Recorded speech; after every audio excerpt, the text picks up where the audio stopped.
Sei que o seu coração dói, sei que o mundo lhe destrói. Não se entregue assim, irmão. Vale a pena viver, nova vida viver. Vem, deixe tudo para trás, sim. Nova vida você vai ganhar, sim. A Jesus se entregar, vale a pena tentar. Vem experimentar o amor de Deus em mim. Está também em você. Está vivo em nós. Em nome é Jesus, a verdade, o caminho e a luz. Ele veio nos dar a paz, seu amor é demais. Está vivo em nós, em nome é Jesus. A verdade, o caminho e a luz. Iera, iera, iera, iera, iera, o amor de Deus em mim está também em você. Está vivo em nós, tem o nome é Jesus. A verdade, o caminho e a luz.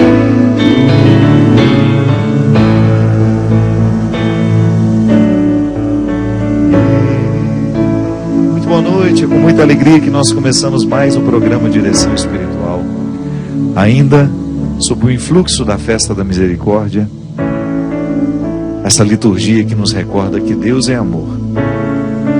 Uma compreensão que talvez a gente leve muito tempo para chegar.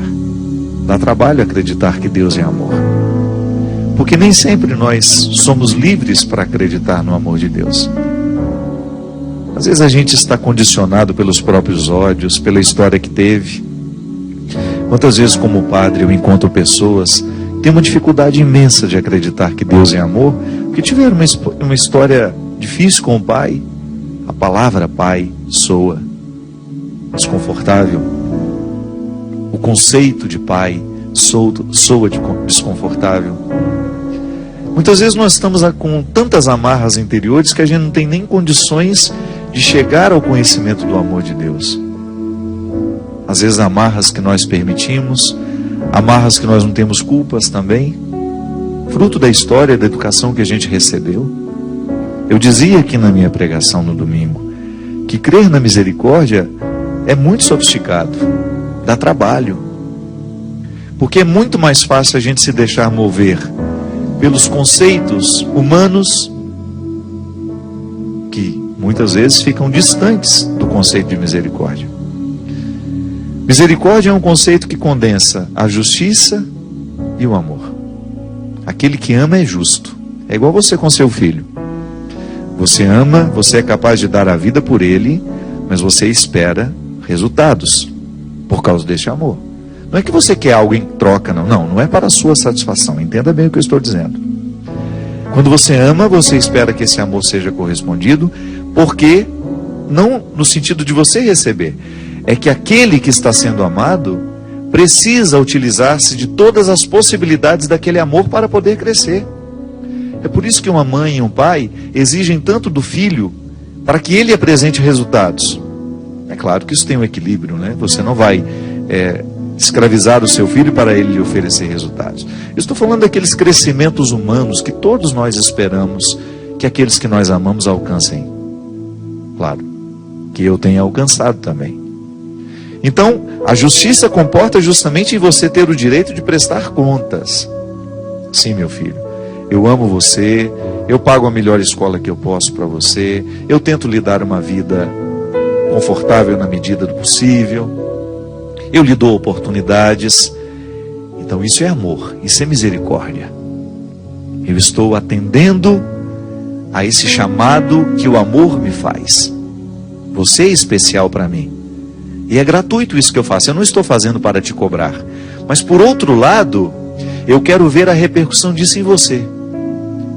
Porque você merece a repercussão de tudo isso. Faz parte do meu amor eu ser justo. Eu quero ver o que você está fazendo dentro da sua escola, qual a oportunidade que você está tendo. É assim que Deus nos ama. Sempre nos dando de maneira muito gratuita o seu amor, como diz essa música. Eu não tenho o direito de dizer que Deus me ama mais que você, ainda que você tenha uma vida absolutamente errada, ainda que você seja um criminoso, ainda que você seja uma pessoa que já se perdeu em todos os sentidos da vida, todos os aspectos da vida. Você pode ter e tem o direito de dizer: eu sou um caso perdido em muitas coisas, porque no primeiro momento a gente acredita nessa bobagem, que a gente é um caso perdido. Pode ser que você já tenha experimentado o fundo do poço, pode ser que você esteja nessa atual situação de muito pecado, de muitas desordens interiores, morais, afetivas, mas você pode ouvir isso com a mesma intensidade com que eu escuto hoje. O amor de Deus em mim está em você também. Quanto mais eu mergulho no amor de Deus, quanto mais eu conheço o Evangelho, maior é a minha capacidade de acreditar que Deus não despreza ninguém. No primeiro momento Ele ama, Ele encontra, Ele abraça, Ele traz, Ele faz ser próximo, Ele faz descer da árvore, Ele retira da multidão. O amor de Deus é intenso. E no primeiro momento Ele não pergunta nada, absolutamente nada. Ele apenas acolhe. Ele não pergunta: de onde você veio? Por que você está tão sujo? Não. Ele abre a porta, Ele te oferece um banho, Ele te oferece uma comida quente, um alimento para que você tenha condições de continuar vivo naquele momento, depois de uma longa viagem. Ele não vai te perguntar por onde você andou. É igual a história do filho pródigo, né? Quando o menino apontou lá, com todas as desculpas preparadas dentro do coração, o pai dele nem quis escutar. Tudo aquilo morreu num abraço. Mas depois, certamente, do banho tomado, da festa celebrada, vem aí a justiça. Então tá bom, meu filho, você está reintegrado. Então a partir de agora nós vamos viver em harmonia. Nós vamos reavaliar aquilo que foi errado na nossa vida. O que foi que nós erramos na nossa relação? Onde foi que eu errei? Onde foi que você, pai e filho ali naquele caso? Restabelecendo um vínculo que só foi possível ser reestabelecido porque num primeiro momento não houve perguntas, só houve acolhimento. Minha gente, eu fico pensando como nós temos dificuldade disso. Uma pessoa bate a nossa porta precisando de nós, está certo que cada vez o mundo é mais difícil para a gente poder ser livre para fazer isso, mas acolher alguém é tão difícil. Acolher alguém que a gente conhece depois de um erro cometido, depois de um deslize. A gente quer tantas explicações, a gente tem tanta necessidade de que o outro nos explique tintim por tintim, até a gente ter condições de oferecer o nosso perdão. Por isso eu digo, sem medo de errar, que nós somos muito limitados do ponto de vista afetivo, do ponto de vista de caráter mesmo, de formação. Nós somos muito limitados para acreditar no amor de Deus. E boa parte da vida, às vezes, passamos pensando que o amor de Deus é uma moeda de troca. Eu faço tudo certo para Ele me amar também. E quando erro, não tenho condições de acreditar que Ele me ama. E porque não tenho condições de acreditar que Ele me ama, quando erro, vou fazer a mesma leitura do outro. E vou colocar isso no coração do outro. Olha, se é um caso perdido, não adianta você querer insistir. Deus já te julgou fora. Como é que a gente faz isso com o outro? Com a nossa palavra, com a nossa arrogância, com o nosso equívoco. Quantas vezes nós fazemos pregações que, em vez de trazer o outro, expulsa? O Papa Francisco tem feito um esforço grandioso. Aliás, Semana que vem nós vamos falar sobre isso, o ano da misericórdia, com meu querido amigo Padre Joãozinho. Tantas coisas são difíceis ao coração humano. O Papa sabe disso. A sensibilidade do Papa em querer um mundo mais fraterno, em querer abrir as portas de nossas casas para receber os que precisam de nós. O Papa tendo coragem de encontrar os diferentes dele, marcando encontro com pessoas que a gente jamais imaginava que ele um dia iria receber, querer contato com essas pessoas. O mesmo movimento que Bento XVI fez e que chamou muita atenção do mundo, no momento em que ele foi a Israel e que ele fez questão de se reunir, de ser recebido pelos líderes das 3 maiores religiões do mundo, os islâmicos, os judeus, o encontro das 3 maiores religiões do mundo. Essa proximidade, sabe, só o amor de Deus é que nos dá condições. A gente jogar por terra as nossas armas e a gente usar a única arma que realmente Jesus autorizou, que é o nosso amor, a nossa misericórdia, sim, que comporta a justiça, mas no primeiro momento é acolhimento. Eu não posso, igual você com seu filho, às vezes você tem um esforço danado, você quer que o seu filho participe da igreja, mas você o expulsa cada vez que você chega de casa, com seu jeito de ser. Não é que você expulsa ele da sua casa, você expulsa daquela igreja que você gostaria que ele pertencesse. Às vezes nós queremos fazer a religião entrar goela abaixo dos nossos filhos. A maneira mais eficaz que a gente tem de educar um filho para a religião é ensinando ele desde pequeno a espiritualidade, que é a alma da religião. É o grande presente que as religiões podem nos dar, espiritualidade, que é o que nos sustenta, é o que nos mantém em pé. Que é a minha capacidade de amar os meus amigos, de me doar por eles, de ser capaz de fazer sacrifícios pela felicidade deles, de viver isso dentro da minha casa, construir a nossa casa um lar, tornar a nossa casa um lar, onde a partilha, a solidariedade são realidades, onde a gente esquece, a gente quebra o poder das maldades do mundo dentro de casa, como as mulheres faziam no tempo da escravidão no Egito. Elas fechavam as portas de suas cabanas ali, de seus aposentos, né? Era o único lugar onde o opressor não prevalecia. Quando a gente fecha as portas da nossa casa, a gente tem que ter o direito, sim, de fechar as portas da maldade. A gente tem que fechar as portas da mentira, da hipocrisia, da morte, do vício. Porque a nossa casa é o lugar onde este amor é aprendido. É o que diz o Evangelho de hoje. Olha que beleza isso aqui. Palavra do Evangelho de hoje. Se você foi à missa, você ouviu. Se você não foi, tem a oportunidade de acompanhar agora.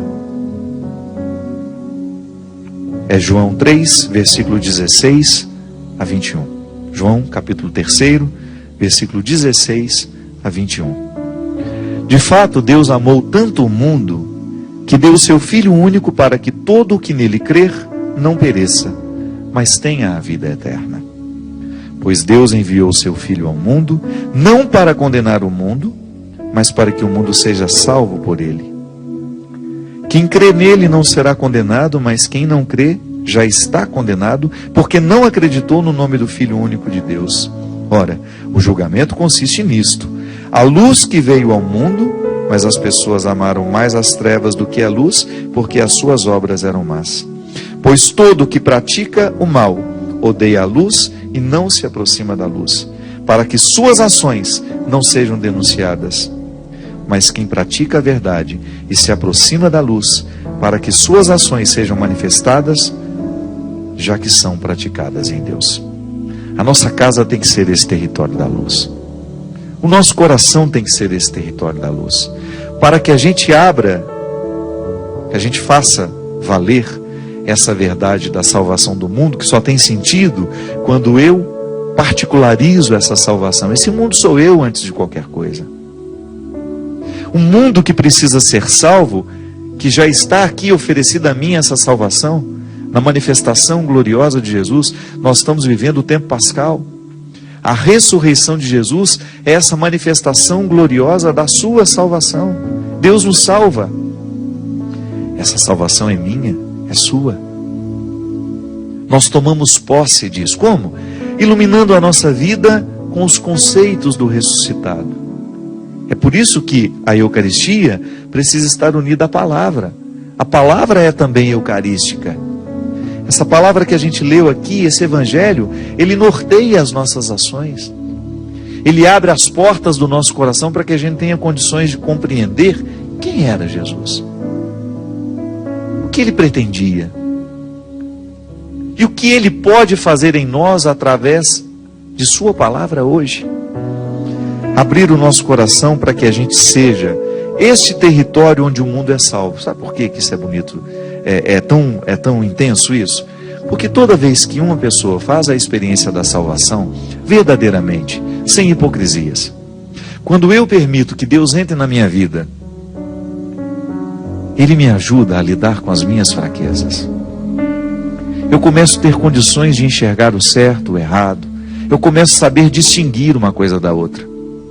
Talvez você conheça pessoas assim, ou até já se sentiu assim. Pessoas que têm muita dificuldade de distinguir o certo do errado. Que erram justamente por causa dessa falta de clareza. Volto ao início. Porque estão amarradas em si mesmas. Naquelas histórias ruins que viveram, na falta de educação que foi... Às vezes nos oferecem a falta de educação. Tem pais que nos oferecem uma boa educação. Há outros que nos oferecem a falta de educação. Isso é, não nos foi dito nada. Ninguém nos ajudou a crescer. Ninguém nos ajudou a lidar com as nossas dores, com os nossos conflitos, as nossas crises normativas. Muitos de nós precisamos passar pelas piores crises existenciais sozinhos.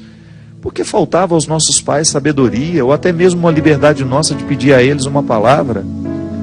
A gente passou boa parte dos nossos conflitos escondido dentro dos nossos quartos, chorando nos nossos travesseiros. Eu posso dizer isso. Quantos conflitos eu precisei enfrentar sozinho, porque me faltava um amparo. Não é porque eles não queriam me dar, porque também não tiveram. Então, quando eu tomo posse dessa palavra, que tem o poder de me transformar, eu corro atrás desses prejuízos. Deus entra na nossa vida, minha gente, e o bem que Ele provoca é tão intenso, que é capaz de cobrir essa multidão de pecados que ficou para trás. Pecados os mais diversos. Eu pequei contra mim muitas vezes. Eu pequei contra a minha história muitas vezes. Tantas vezes eu desanimei, eu não busquei, eu não lutei. Eu fico pensando hoje, tendo a idade que eu tenho 44 anos. Quanta coisa eu deixei de aprender por preguiça. Porque não me empenhei. Quantas coisas eu deixei de fazer porque me faltou coragem de ir atrás, de desbravar. Prejuízos intelectuais, inclusive. Oh, meu Deus, eu poderia ter estudado um pouco mais. Por que eu não engrenei logo o meu doutorado naquela época que eu estava animado, que eu tinha mais tempo? Nós vamos fazendo escolhas. E às vezes a gente peca nas nossas escolhas. E depois a gente tem que administrar isso. Mas quando a gente tem Deus no coração, eu estou falando de um exemplo meu. Você pode pegar a sua vida e pensar. Quais foram os piores pecados que você cometeu contra você? Isto é, contra tudo aquilo que Deus lhe deu e você não cuidou. Igual a palavra dos talentos. Aquele evangelho que Jesus fala que o homem deu vários talentos a algumas pessoas, foi viajar e depois voltou para saber o que eles fizeram com aqueles talentos. Se você for olhar para a sua vida, para as suas possibilidades, quais foram os grandes pecados que você cometeu contra você? Olha, se a gente for olhar para esses pecados, sem o auxílio do amor de Deus, que é essa misericórdia, que nos ajuda a compreender o passado com um pouco mais de leveza, a gente fica infeliz. Eu não, eu olho para o passado, para aquilo que eu deixei de fazer, para aquilo que eu deixei de aprender, para o doutorado que eu não fiz na hora certa, que hoje a minha vida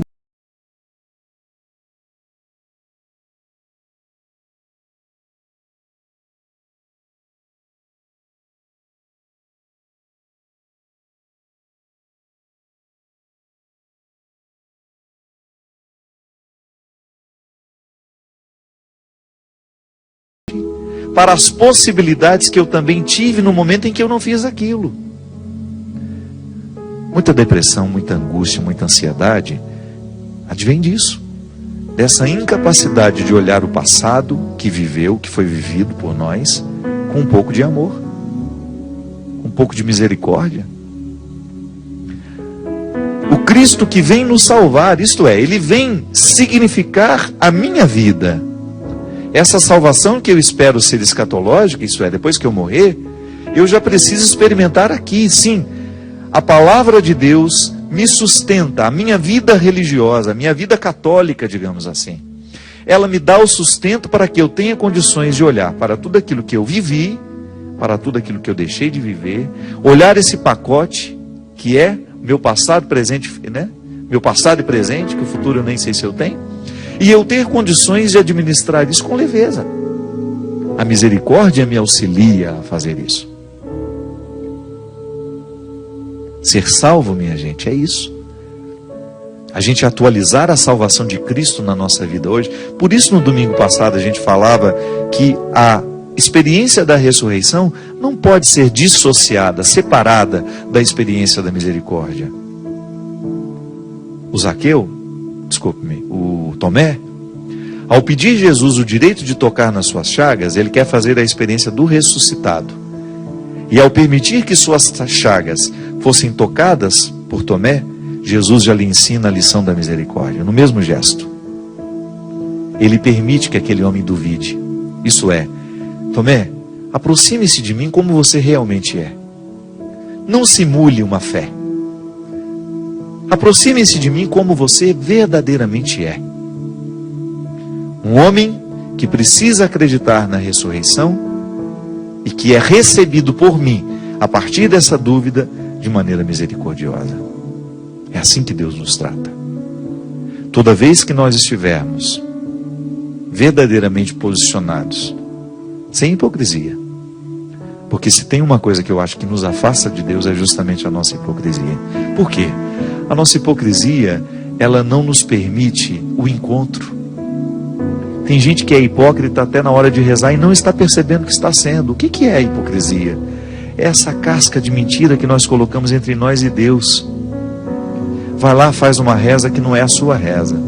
Vai lá, faz um pedido que não é o seu pedido. Vai lá, conta uma história que não é a sua história. Para com isso. Para de imitar os outros. Reze ao seu modo.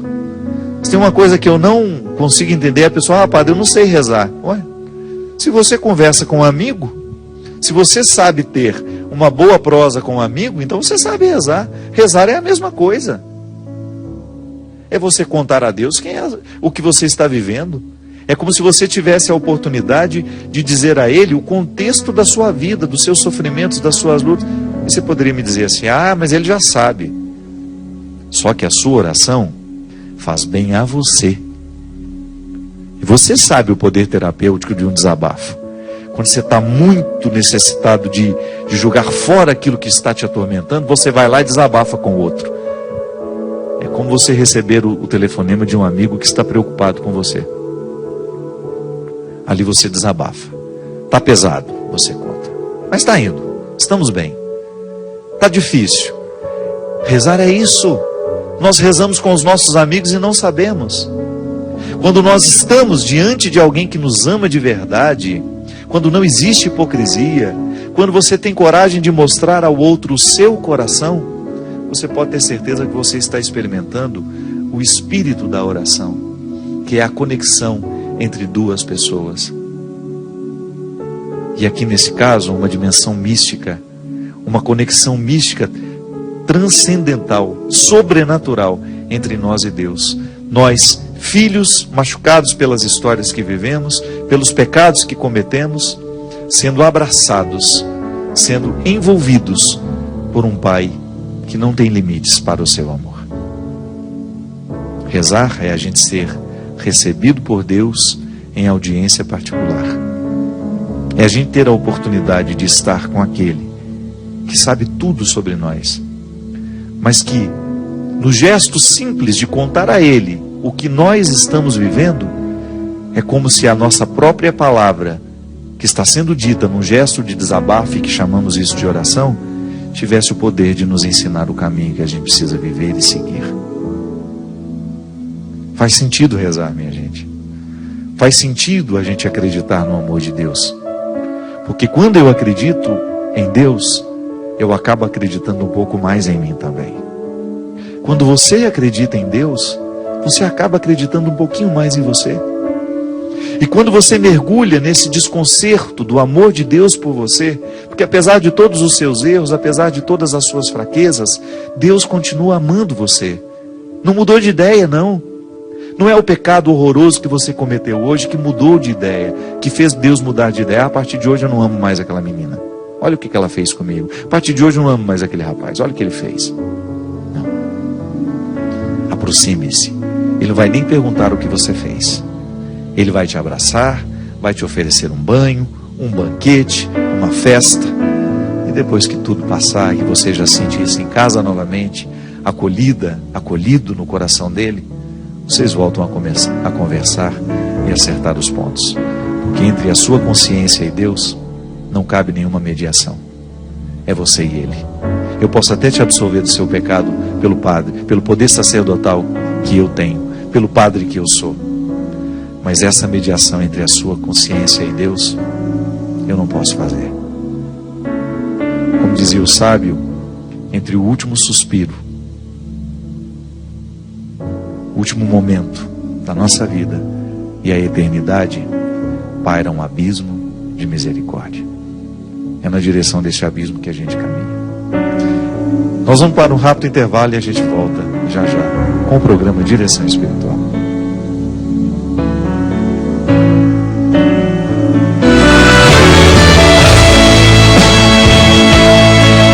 O CD Deus no Esconderijo do Verso são 10 músicas minhas, 4 regravações, onde eu conto a participação da Nana Caymmi, do Fagner, da Elba Ramalho, da Fafá de Belém, a Nina Jô, a Alcione e o meu querido Zeca Pagodinho, cantando um samba lindo comigo, que se chama Amigo Onde Deus É. Essa música eu fiz quando vi o Zeca ajudando aquelas pessoas lá do Xerém, quando teve aquela enchente terrível, que perderam as suas casas, e o Zeca lá no seu quadriciclo. Você lembra dessa cena? Dele ajudando todo mundo. Eu fiquei pensando, um tempo depois, quando ele aceitou participar do meu disco, eu vou compor um samba falando daquilo que ele fez, de como Deus nos visita através de um amigo, de como Deus é presente na nossa vida através de uma pessoa. Quando nós encarnamos o amor de Deus, minha gente, a gente se torna este amor na vida dos nossos irmãos. Isso é fantástico. Você pensar que sentir-se amado gera um comprometimento em você. O fato de eu saber que eu sou amado por Deus, que Deus age com misericórdia comigo, Ele me pede esse resultado também. É que eu ofereça ao outro um pouco desse amor que Ele me dá. Que eu não negligencie a minha oportunidade de passar pela vida do outro, oferecendo-lhe o meu gesto caridoso, a minha palavra construtiva, o meu amor fraterno. É assim. A comunidade dos Atos dos Apóstolos, as pessoas identificavam que ali o cristianismo estava presente por isso. Porque naquela época o cristianismo não era permitido como nós temos hoje. Hoje nós podemos falar de Jesus. Eu posso ter este programa aqui, a Canção Nova fica 24 horas no ar, anunciando Jesus às pessoas, anunciando a boa nova. Naquela época não, eles eram proibidos. E sabe como eles se reconheciam? Quando eles percebiam que naquelas comunidades existia amor, fraternidade, justiça, os valores do Evangelho. Valores que nós precisamos resgatar diariamente, porque a sociedade está cada vez mais descrente, negligente em relação a tudo isso. Olha a corrupção do nosso país. A cada dia uma notícia nova. A cada dia a gente fica surpreso, surpreendido. Meu Deus do céu, parece que essa corrupção não tem fim. Puxaram o fio do novelo e agora o negócio vai desenrolando, desenrolando, desenrolando. Cada dia nós temos o contato com uma situação que nos envergonha e sobretudo que pode correr o risco até de nos revoltar.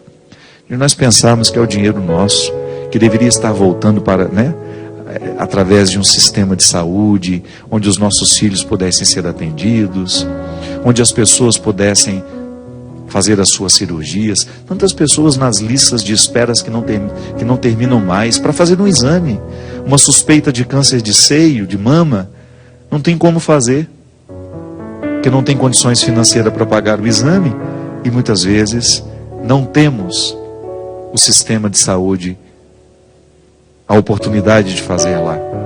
Aí a gente vai vivendo esses desconfortos diariamente, a gente vai esbarrando nessas negligências diariamente. O mundo, essa corrupção, essa violência que toma conta do mundo, por onde hoje você liga o noticiário, você vê a violência cada vez mais presente nas sociedades. Como é que nós vamos quebrar isso? Nós acreditamos no poder do Evangelho. Nós acreditamos no poder que essa palavra tem de fazer bem a quem está ao nosso lado, a quem escuta e quem está ao lado de quem escuta. É a transformação que nós podemos fazer, é a transformação silenciosa.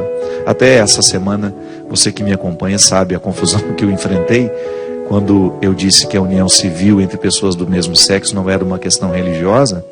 Muita gente ficou dizendo que eu estava a favor do casamento dos homossexuais, ou melhor, eu não. Estava dizendo que eu disse que a igreja permitia, né? Que a igreja não podia dizer nada, que a igreja tem que aceitar o que aconteceu ali. O grande problema é que às vezes os jornalistas pegam o que a gente escreve ali e faz uma notícia de acordo com o desejo deles, né? Hoje em dia é muito difícil. A manchete, você vê a manchete lá no Twitter, publica lá, fulano de tal, papapá. Você vai ler, não tem nada daquilo que foi explicitado na manchete. A manchete é para chamar a atenção. E isso aconteceu comigo. Eu me retratei lá, que eu achei que era importante fazer a distinção. Eu distingui as atribuições da igreja e do Estado, que são necessárias demais para nós compreendermos.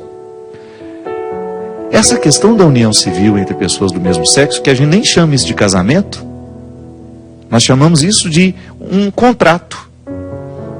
O meu amigo, o padre Mário Marcelo Coelho, que é um moralista, ele disse uma coisa muito sábia. Ele falou assim: a igreja tem leis que ela tolera. A lei a lei do divórcio é uma. A lei do divórcio está aí, ela foi aprovada pelo Estado. A igreja não teve como impedir a lei do divórcio ser aprovada. Por quê? Porque era uma questão que competia ao Estado. Quem é o Estado? É a presidente da República, são os senadores, os deputados federais, estaduais.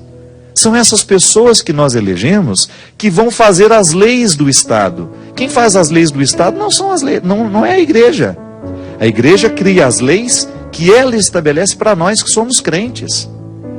O Estado pode autorizar o que ele quiser, mas não deveria ser uma lei para nós cristãos. Não é a carta aos Gálatas que diz que a lei que nos rege é a lei do coração? Pois é. Nós precisamos converter as estruturas que geram a sociedade. O agir cristão é muito mais profundo, minha gente. Porque essa independência Estado e igreja é importante que tenha. Eles se relacionam, eles conversam. Mas a gente também não se ilude, não. O Estado, quando quer ouvir a igreja, não é muitas vezes porque quer fazer prevalecer os valores que a igreja prega, não. É por motivos eleitoreiros. Tem muito líder aí de igreja que representa um verdadeiro perigo para o Estado. Por isso, uma certa conveniência no trato. Muito embora hoje nós tenhamos alguns pastores evangélicos que batem de frente com o Estado, não tem medo. Por quê? Porque a gente sabe que para o Estado, ele não quer criar indisposição com aquele grupo religioso, sobretudo porque o país é um país religioso. Porque isso vai repercutir onde? Nos votos. Então ele faz uma política da boa vizinhança, mas a gente não se ilude. Muitas vezes, as estruturas do Estado são naturalmente pecaminosas. Por quê? Porque as pessoas que estão lá são naturalmente desenraizadas de todo e qualquer preceito religioso que seja favorável à vida humana, por exemplo. O aborto não entra em questão para nós. Nós não temos a menor possibilidade de dialogar sobre o assunto. É um valor absoluto. E sobre essa questão não há conversa. Agora, fica nas mãos do Estado. Por mais que a gente diga, por mais que a gente grite, por mais que a gente se manifeste, o Estado pode decidir. É por isso, minha gente, que nós precisamos pensar muito bem em quem nós elegemos. Nós precisamos pensar, respeitando essa autoridade que o Estado tem, a gente precisa colocar homens de bem, caráter. Essa corrupção que nós estamos enfrentando no país é lamentável. Por quê? Porque ela é promovida pelo Estado, pelas pessoas que em nosso nome gestam o país, pelas pessoas que estão lá, aquele grupo de corruptos que está sendo investigado, aquele grupo de pessoas que estavam roubando a Petrobras, os caixas públicos sendo esvaziados por pessoas que foram eleitas por nós e nomeadas por pessoas que foram eleitas por nós. Então, a estrutura cristã, ela perpassa aqui na consciência. Nós temos deputados que nós acreditamos, foram eleitos apresentando-se como cristãos. Que bom. Nós queremos sim ter homens de bem, que tenham condições de fazer esse país ser mais justo,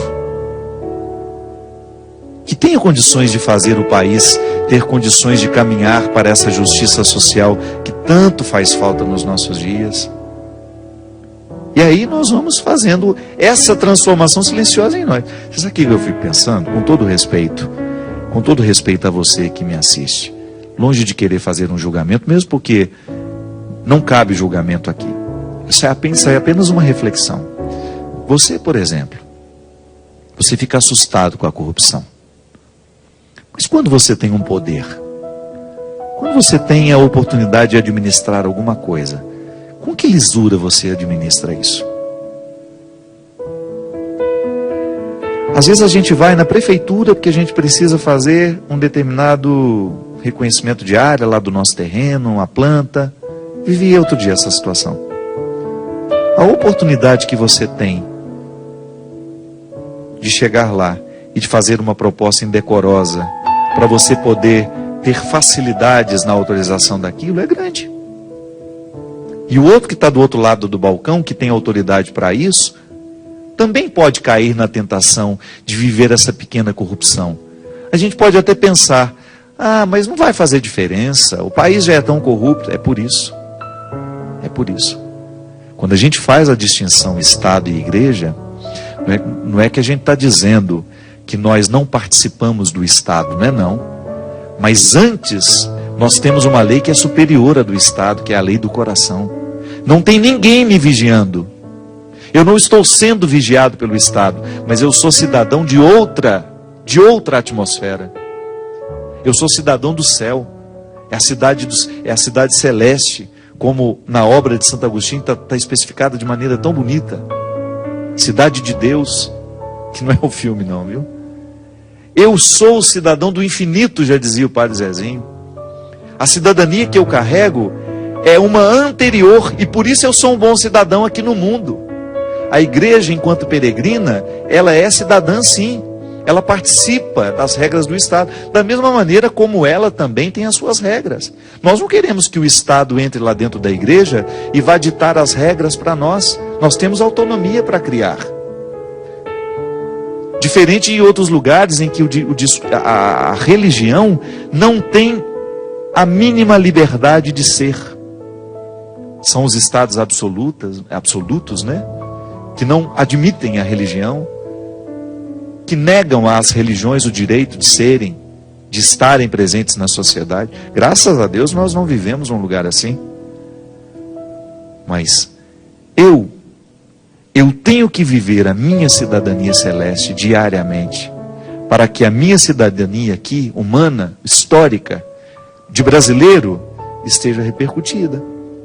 Então aqueles que não creem, aqueles que não estão na mesma perspectiva das leis do céu, eles vivem as leis humanas e por elas eles lutam.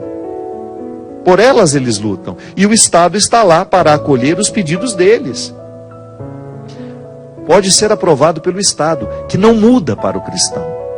É igual a infeliz lei do aborto, que nós não queremos nunca que seja aprovada.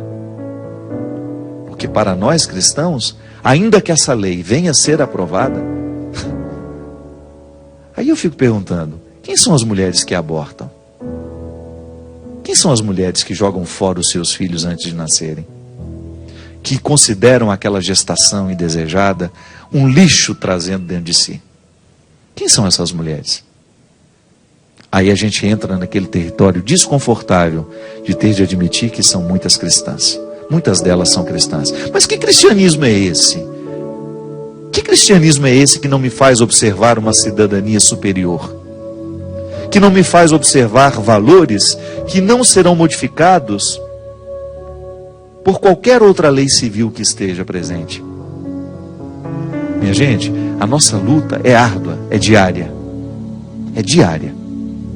Você para ser um cidadão do céu e depois exercer bem a sua cidadania aqui. Isso é muito real, viu? Isso é muito verdadeiro. Quando nós assumimos este compromisso diante de Deus, Deus transforma o meu caráter. Eu quero ser um vizinho melhor. Eu quero observar melhor as regras da minha cidade. Eu quero observar melhor as regras do meu país e vou contribuir. Se me foi dado um cargo de administrar qualquer coisa, eu preciso administrar com lisura. Eu não posso permitir que essa corrupção cresça em mim e a partir de mim. Deus transforma o coração humano. Deus transforma o coração humano. Por isso que essa revolução que nós precisamos viver, a gente está vendo uma época de muitas manifestações no Brasil. Que bom que o povo está manifestando a sua insatisfação. E não é contra a presidente da República somente, não. Eu acho muito cruel quando a gente polariza a nossa manifestação numa pessoa só.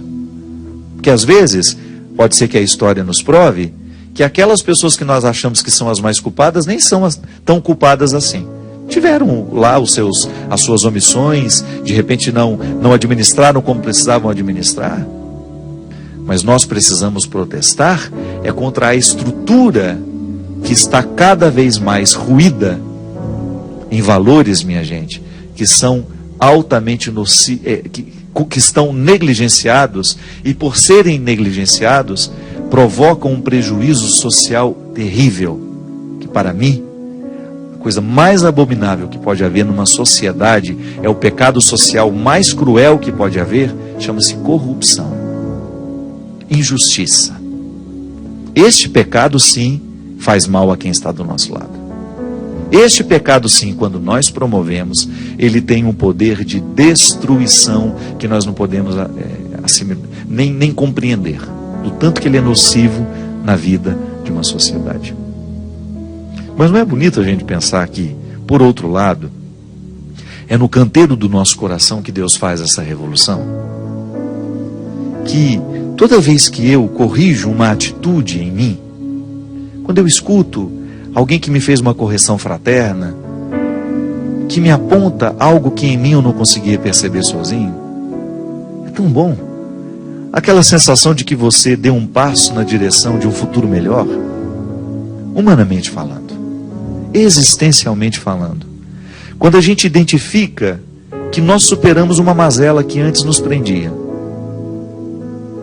Verdade. Aquela palavra me abriu os olhos para identificar que eu estava vivendo uma incoerência.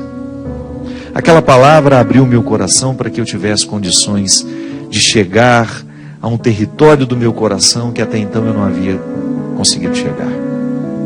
É assim que a gente se assessora. Por isso que nós não podemos admitir que entre nós, cristãos, a gente se trate de maneira tão desrespeitosa. Se quiser identificar se o cristianismo está entre nós, é só você pegar o Evangelho. Compreenda como é que tem de ser a nossa relação. Amistosa, mesmo quando a gente discorda um do outro. Dentro das nossas paróquias, como isso é difícil. Tantos infernos são criados por nós e a partir de nós, porque nos falta caridade no trato com o outro. Nós precisamos cuidar dos bastidores que nos pertencem, dos nossos bastidores religiosos. Porque aqui, neste bastidor, na minha relação com Cristo, é essa que você não vê, quando eu chego, quando saio, no meu dia a dia com Ele, é essa aqui que é definitiva para a minha salvação. Não é isso que a gente faz na televisão, não. O que a gente faz na televisão pode até fazer um bem a quem nos assiste, a quem nos escuta, a quem nos acompanha, mas seria eu muito idiota se eu não quisesse que isso que faz bem a você fizesse bem a mim também. Então é esse bastidor aqui deste programa, dos câmeras que estão aqui trabalhando, a oportunidade que cada um de nós tem aqui de construir um mundo melhor, de estabelecer relações de trabalho onde prevaleça essa misericórdia, a fraternidade, o companheirismo. Porque eu não posso pedir que o mundo seja fraterno se eu não decidir ser ainda. Eu não posso exigir que o mundo seja justo se eu ainda não busco nas pequenas coisas da minha vida essa justiça que eu aprendo com o Evangelho e que me coloca a caminho de construir cada vez mais justiça por onde eu passar. É isso que Deus quer fazer na gente. Compreender a misericórdia, o amor dele por nós é isso. É porque é uma alegria infinita para um pai perceber que um filho avançou na compreensão de seus ensinamentos. Não por vaidade dele, não. É porque ele tem consciência que os ensinamentos dele para nós, para mim, para você, essa lei inscrita do coração, essa lei que é inscrita dentro de nós, nas nossas consciências, só vai nos fazer bem. Por isso a misericórdia de Deus é também exigente, porque Deus não quer que a gente perca tempo. Quanto mais eu avançar na compreensão dessa regra que está escrita dentro de mim, que me faz querer o bem de quem está ao meu lado, que me faz compreender a luta do outro, que me faz compreender o outro como alguém que merece ser respeitado por mim, por pior que seja a sua vida, por pior que sejam os seus erros aos meus olhos, desde que ele se entenda com Deus. É diante do Senhor que ele terá de prestar contas. Mas no primeiro momento, o que eu posso fazer é acolhê-lo, é promover a festa do encontro. Quanto mais a gente caminha na direção dessa liberdade interior, que nos permite abraçar e conviver com os diferentes, minha gente, maior é a alegria de Deus ao nos perceber, ao ver a nossa vida e saber que nós estamos compreendendo a sua palavra e a estamos encarnando nos nossos dias. Encarnar a palavra de Deus na nossa vida, encarnar essa oportunidade de salvar o mundo através da palavra que a gente diz, do olhar que a gente oferece, do abraço que a gente se dá. Que Deus abençoe o nosso coração e nos proporcione cada vez mais a luz necessária para que a gente chegue ao lugar que Ele tem preparado para nós. Que a gente faça o mundo avançar. Que o ódio do grupo islâmico, desse grupo que tem causado tanto terror pelo mundo afora, não encontre espaço para crescer dentro de nós. Que as divisões que o mundo tem vivido e enfrentado e criado a cada dia uma nova, não seja reproduzida por mim, nem por você, nos relacionamentos que a gente estabelece. Muito obrigado. Que Ele nos abençoe. Ele que é Pai, Filho e Espírito Santo. Amém. Sei que o seu coração dói, sei que o mundo lhe destrói, não se entregue assim, não. Vale a pena viver, nova vida viver, vem, deixe tudo para trás, sim. Nova vida você vai ganhar, sim. A Jesus se entregar, vale a pena tentar. Vem experimentar o amor de Deus em mim, está também em você. Está vivo em nós, tem o nome é Jesus, a verdade, o caminho e a luz.